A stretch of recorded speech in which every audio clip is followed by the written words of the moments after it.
ಅಂದ್ರೆ ಉಪಮುಖ್ಯಮಂತ್ರಿ ಕೆಪಿಸಿಸಿ ಸ್ಥಾನ ಲೋಕಸಭೆಯವರಿಗೆ ಇರುತ್ತೆ ಅನ್ನುವಂತ ವಿಚಾರಕ್ಕಲ್ವಾ? ಅದೊಂದು ಅವರೇ ಬರೆದಿದ್ದಾರಲ್ಲ. ಹಾಗೆ ಇನ್ನೊಂದು ವಿಚಾರ, ಸಿಂಗಲ್ ಡಿಸಿಎಂ ಅಂತ ಡಿಕ್ಲೇರ್ ಮಾಡಿದ್ರು ಅವತ್ತು. ಹೌದು. ತಾವು ಮತ್ತೆ ಮಧ್ಯದಲ್ಲಿ ಡಿಸಿಎಂ ಹೆಚ್ಚುವರಿ ಬೇಕಂತ ಮೊದಲೇ ಶುರು ಮಾಡಿದ್ರಿ. ನಾನು ಲೋಕಸಭಾ ಚುನಾವಣಾ ಪೂರ್ವದಲ್ಲಿ ಪ್ರಸ್ತಾಪ ಮಾಡಿ ಸತ್ಯ. ಅದು ಆಗಿದ್ದಿದ್ರೆ ಇನ್ನೂ ಹೆಚ್ಚು ಸೀಟ್ಗಳು ನಮಗೆ ಗೆಲ್ತಾ ಇದ್ದು. ಏಕೆಂದರೆ ಬೇರೆ ಬೇರೆ ಸಮುದಾಯದವರಿಗೆ ಪ್ರಾತಿನಿಧ್ಯ ದೊರೆತಾಗ ಆ ಸಮುದಾಯದ ಪ್ರೀತಿ ವಿಶ್ವಾಸ ಪಕ್ಷದ ಬಗ್ಗೆ ಹೆಚ್ಚುತ್ತೆ.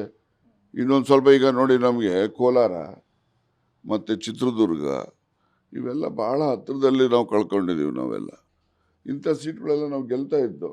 ಏನೇನು DCM ಅನ್ನೇನು ಹೊಸ್ದಾಗಿ ಏನು ಕಿರೀಟ ಇಡ್ತಾರೆ ಅವರಿಗೆ?